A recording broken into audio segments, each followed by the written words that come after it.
Hey everyone, hi, welcome back to my channel. I've been doing a bit of reflecting today, so I'm going to do a quick little catch up. Actually, first of all, I really do want to know, how was your December? How did all the holiday season go for you? I'm really curious. I'm just, I don't know, I want to know because that's what I'm talking about today, and I'm wondering, I'm not talking about that today. I'm wrapping up my reading in December, and I'm actually curious. I'm not, I'm actually curious about you. I am curious about you and how your December went, not just with video making, like your personal life. I'm going to talk about a quick pattern. So I have been, let me back up and sort of set the metaphor. I'm hoping this will work. I haven't done a run through of it exactly. So my whole life I have been a swimmer. I'm a strong swimmer, and I have been for forever. I for as long as I can remember. I don't remember a day where I wasn't a good swimmer. And in life, I swim through life pretty well. I think that I'm fairly adaptable, except for 1 month out of the year. You can see where this is going. So for 1 month out of the year, things get very topsy-turvy for me. All of a sudden, the tide changes, there is a strong undercurrent, and I start to get pulled under. It's like I'm treading water for most of the year, and I'm like strong, and I'm doing it, and I can do it. And there are of course moments where I falter, or maybe I'm not as on top of things as I feel like I should. And then December happens. Actually, no, the day before Thanksgiving happened this year. And my sweet husband, the way that my family is structured is that I have a husband. His name is Tedwell. That's what we nicknamed him. Jolene from Bookworm Adventure Girl nicknamed him Tedwell. We call him Tedwell because of Hilary Mantel's Thomas Cromwell series. More on that later. And so Tedwell gets very busy with work. He works with online retail in a small to mid-sized company in a very niche industry. And his work gets very busy because everyone in the world, for this niche industry it seems, wants to order online because of the sales and Christmas coming up and so on and so forth. And so all of a sudden, Tedwell gets really busy. And that suddenness, sometimes I'm prepared for, and this year I really, really wasn't. And so all of a sudden, that like undercurrent is starting to pull me under because I am doing all of it. When your partner is gone and I have 2 small children, 5 and 3, then it's like dinner is on me, bedtime is on me. Some of the things that I don't normally do, that I can do, but I don't normally do, is now my responsibility. Like, for example, I don't often bathe the kids at night. My husband is so good at that. But if he's not here for bath time, then it's, my job to do it. The kids get let out of school programs, gift buying, everything gets really all of a sudden sort of piled on. And I tend to get overwhelmed.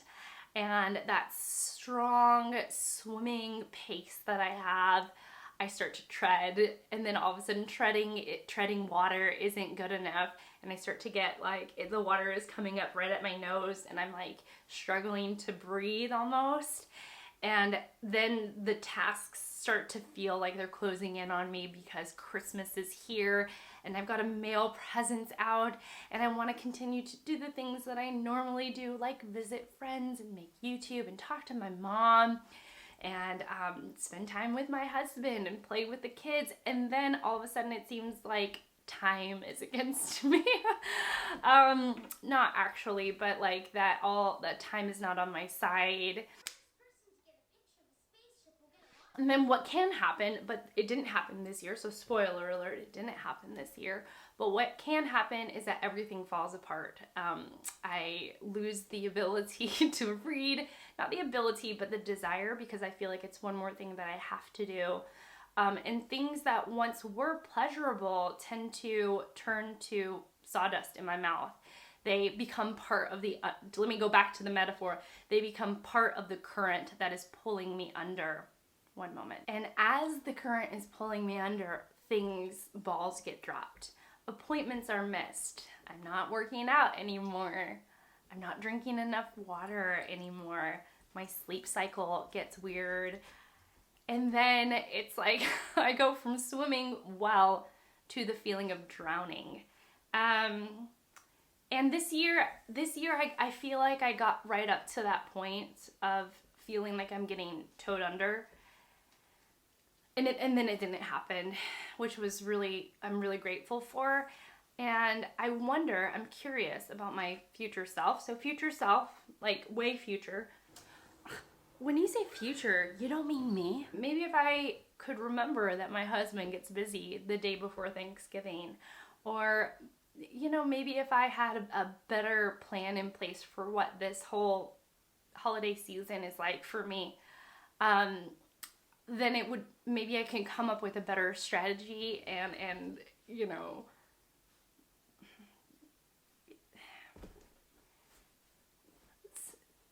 sometimes I wonder how much I could possibly control or prepare, but it seems like there's no preparing, even though the routine feels familiar. My husband always gets busy around that same time of year, and I always have to buy the presents, but every year it seems to sneak up on me. So I'm hoping that next year, or that as I reflect on this last month, I can sort of take away some advice for myself and say, hey, Shelly, you get busy around the end of November, and it's okay. Sleep, eat, continue to walk the dog, continue to play with the kids, continue to spend time with your husband and enjoy it, because they're just tasks, and that's not really what's important. What's really important is what's in front of me. So it's been an interesting month. I felt like chatting. I felt like sharing. I hope that all made sense. Thick as mud, right? And I hope that things are going well. But I had a phenomenal reading month. I had a really, really good reading month in terms of quality. I mean, quantity, whatever, you know. Yeah, you know, that changes, whatever. Quality-wise, it was a really, really good month, and I read with a bunch of wonderful people, and so I'm going to go through that right now. And I want you, you know, as you're listening and maybe you're typing in the comments, please tell me, like, what was maybe the standout read for the month for you? What was the standout moment for you in December? I think it was, for me, it was Christmas Eve. Oh, I didn't even tell you, on top of it all, how many times can you say on top of it all? Was health. My husband and I had sinus infections that affected our throats, which was not great. It was like this lump in our throat right here. And then both boys had an ear infection. And then, really what kicked it off, it's not really and then, it's really what started it all, was my youngest son had an upper respiratory infection that we really had to take care of and do some breathing treatments and things like that. So it's been a trying end of the year, but it, you know, still good in many ways. And so I just, you know, I'm sharing. Please share. Let me know. How do you manage stress? Tell me. I don't know. You know, sometimes I'm like, I know I'm not alone, even though sometimes that stressful feeling and those little voices that start to tweet around in my head tell me that I am alone, and I know I'm not. And so the logical side of my brain tells me that I'm not. Okay, to the books. Okay, first of all, a carryover from November. I talked about this, Catherine the Great by Robert K. Massie. In my best and worst of 2021, this made the list of the best. Robert K. Massie is the author, the biographer of Catherine the Great, the empress that ruled Russia in the mid-1700s. And wonderful. Oh my goodness. So wonderful. So empowering. Catherine the Great's, her life is really in the hands of a fantastic writer, somebody who has been honing their writing craft for a very long time. And it shows, because This book had everything: intrigue, suspense, love, romance, forward thinkingness. It had truly everything. About the beginning of December, Una from the Codex Cantina joined me on this read, and he made this read phenomenal for me. It was great to chat to somebody about the ideas that were presented in the book that really, begged to be thought about. So a lot of Catherine's forward thinkingness and her ideas about the Enlightenment and her obsession with the Enlightenment movement and the relationships she had, and politically what she was able to achieve, and also politically the things that she started to put in motion that ended up being achieved later on in her lifetime. All of it was really, really well done. And if you love a book that talks a lot about personal relationships, this had a lot of it in there. There were definitely moments where it talked a lot about her political stance, Catherine's political achievements or the things that she set in motion, but a lot of it was really about her personal life and the relationships she was able to foster and grow, and that really helped and assisted in her ruling. Very interesting things. So, Catherine the Great by Robert K. Massie. Okay, the next one, I read this with the Eclectic Book Club, a book club that I myself run with David Wiley, and it was the Iliad. Again, made the top, the best books of 2021. The Iliad by Homer, this is the Fitzgerald translation. I have a bunch of videos on this book in particular. My sweet friend Elizabeth, who's here on BookTube, I will link her channel below, but she pointed out that the Iliad was one of the best structured books that she had ever read, and I very much agreed with her. Lots and lots of world building, lots and lots of building to the climax, and then when the climax happens, it is just off to the races from there. Wonderful, wonderful, and interesting, and surprisingly very deep story. So I would recommend this to anybody who's interested in ancient Greek literature, or in the origins of literature. Because this has a lot to do with the way writers structure their books after this was written. And considering it was written in like 8000 BC, it's pretty much it's had a huge influence on literature. Okay, enough about the Iliad. Let's see. Ooh, okay. I'm excited about this one. Okay, I read this one just by myself. It's called Out of the Dust by Karen Hesse. This is the story of, this is narrated, or actually I don't know if it's narrated by, this is a historical, let's get to it. A historical fiction novel, middle grade, very short, written in verse, that is centered around the protagonist named Billy Joe and her father, who are living during the Great Depression and dealing with dust storms, I believe in Oklahoma. I'm sure editing and Shelley will let me know. You were right, Shelley. It was Oklahoma. So Karen Hesse, she was able to create a character out of the dust, which is the title of this book. The dust ends up being its own thing. It has a presence. The word dust appears on every page almost, because it really permeates the lives of the characters in this novel.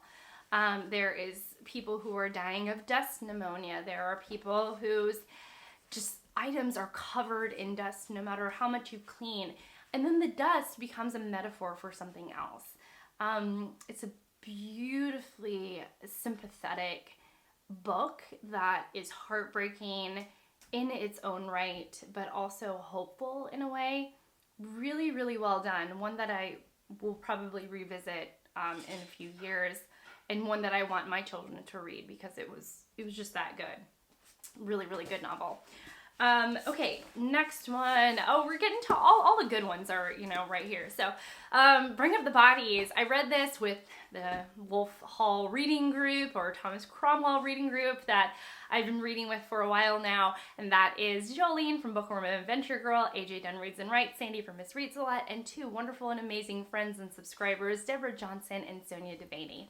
So Bring Up the Bodies is the continuation of Thomas Cromwell, who has now risen to power in Tudor England, and now is advising King Henry VIII.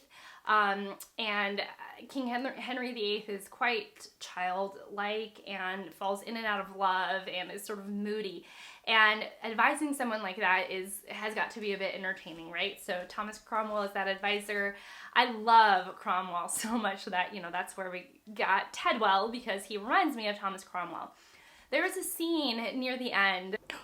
Don't go spoiling it for anyone. I'm not going to spoil it, but it's the last 100 pages.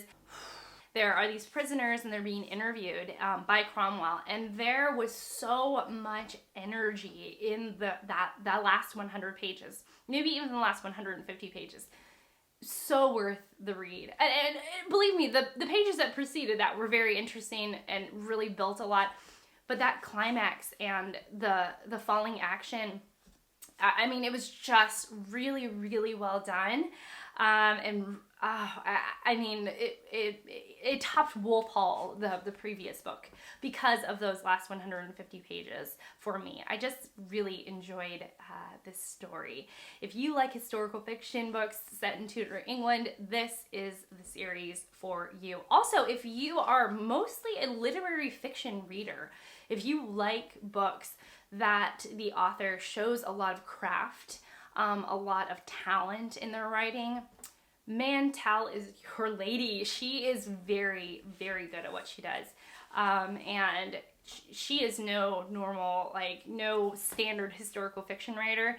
She, in my opinion, elevates the genre and can show readers what it can be. And to me, that was phenomenal.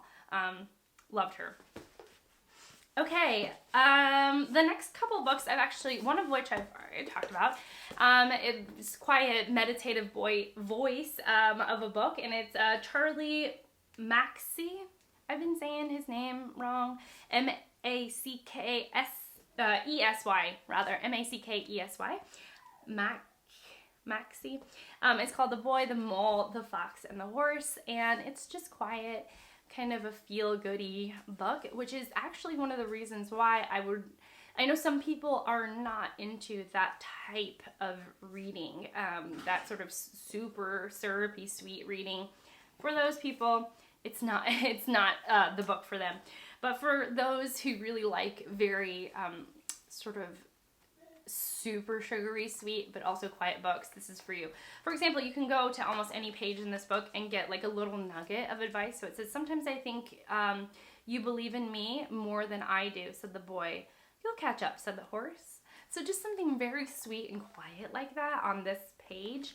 And again, is also it's the reason why I like it, but I could see it also being the reason why some other people may not like it. So, but if you just want something quiet and sweet, this is your book. Okay, last, let's see, I'll talk about the audiobooks, which I talked about in another video, and I'll link those down below. Martha Wells' Murderbot series. I read her first 2 books in the Murderbot series. Murderbot is our main character and our narrator, who is a character that is out to sort of protect humans as a job duty. But Murderbot, all it wants to do is watch television shows. And Murderbot has a very distinct and funny voice. The murders are very much like Scooby-Doo. Scooby-Dooby-Doo, where are you? Very formulaic, whodunit. But the narration is done by someone that is both in the story and slightly removed, because it's a robot, a Murderbot. And so it has these funny quips and observations about human nature and what's going on, in the story. The perspective is very funny and very interesting, and a bit of like poking fun at the human condition. And just a bit sardonic in its own way, and that's what made Murderbot charming. I'm planning on continuing with this series, and it was definitely a light moment for my sort of stressful December. One memoir that I read, Crying in Mart by Michelle Zauner. I read this with Bob the Booker and Sandy from Miss Reads a Lot. This is her memoir, Michelle's memoir, about the time during her mother's sickness and death. That's not a spoiler. at all, because it tells you like on the back that her mother passed. I had some critiques of this, so I'll start with the good. The good is that Michelle Zauner explores this relationship with her mother starting in childhood, and talks about both the good and the not so good parts of her relationship with her mother.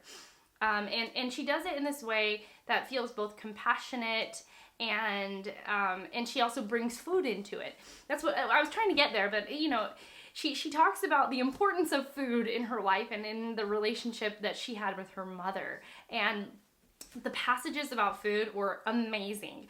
I mean, I was so sucked in. I felt like the food bits gave the whole memoir a ton of energy, like you were really going through it. The read was incredibly engaging, I guess is what I'm trying to say, as she talked about all of this amazing food. Oh my goodness, all of this amazing food.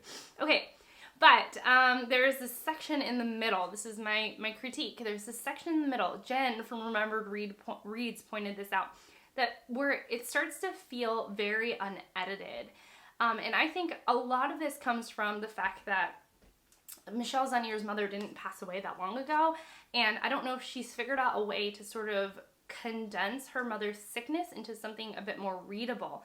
So it starts to feel very unedited near the middle, and then she completely stops talking about food near that time.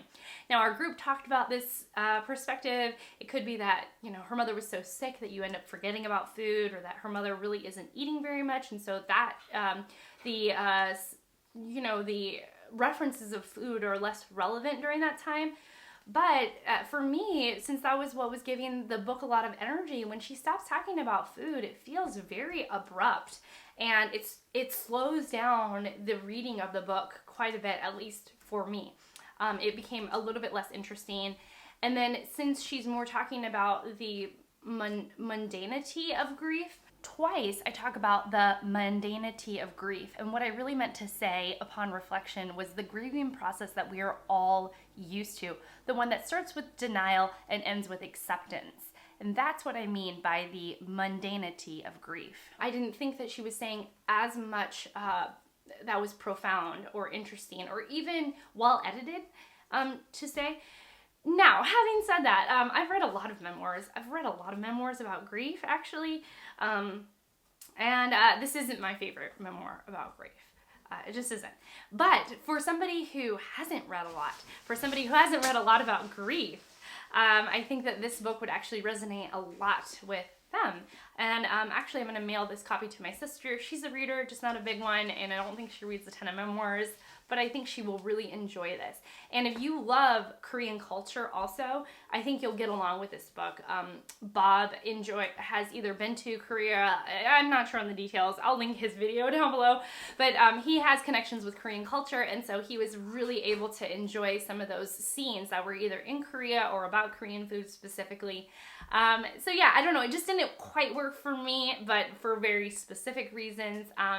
But again, if you're not as much of a memoir reader, if you love Korea, if you love food, and don't mind reading some unedited pages about the mundanity of grief, this is your book. There you go. Last one, Rosamund Pilcher. I actually read this with Nikki from Red Dot Reads and Mitzi. It's Mitzi Reads and Writes. I'll link both channels below. We read this in the last week of the year. I actually finished a couple days into January because I was giving myself some grace, and I was like, I can either rush and finish this on the last day in December, or I can just gently finish this in the first few days of January, and I picked the latter option. This is a recommendation from Gina Stanier at Gina Stanier Books as a cozy read, and that's exactly what this is. It is about a group of people, some related, some not, who end up in Scotland and having, their winter days in Scotland, and it's about the coming together of this group and how they can be there for one another and comfort each other during this difficult and sometimes tumultuous time. Beautiful, cozy book with just the sweetest ending. I mean, just so sweet. Everything that you would want in a very sweet and easy to read story kind of a chunkster actually, but I just love cozying up with this, and I really enjoyed this read, and I will definitely be picking up Rosamund Pilcher in the future. So yeah, that is it. That is it for me. Wow, I did it. Okay. That was everything that I read. I did the reindeer readathon. I actually finished quite a few prompts just with my list here. And you know, some of it didn't count, like Catherine the Great and Winter Solstice. I couldn't count because I didn't quite finish it in the time frame, but that's okay. It's more about you know, enjoying the game of reading that someone else sort of put on. Reindeer Readathon was a readathon that Break Even Books, among other people, had put on, and it was really a fun challenge. There was a whole bunch of different prompts, but what I loved about it was that I didn't seek out to finish every single prompt. I really kind of let myself do what I wanted to do, and I made decisions around what I needed and not what the competition needed, and that was it. So thank you so much for watching. Oh, me and Harry want to know what you read this month. Huh? We want to know what you read this month. We want to know what you enjoyed. And, yeah, that's it, I guess. So that's it for me. Thank you so much for watching. Thank you so much for being here. And I will see you all in my next one. Bye, guys.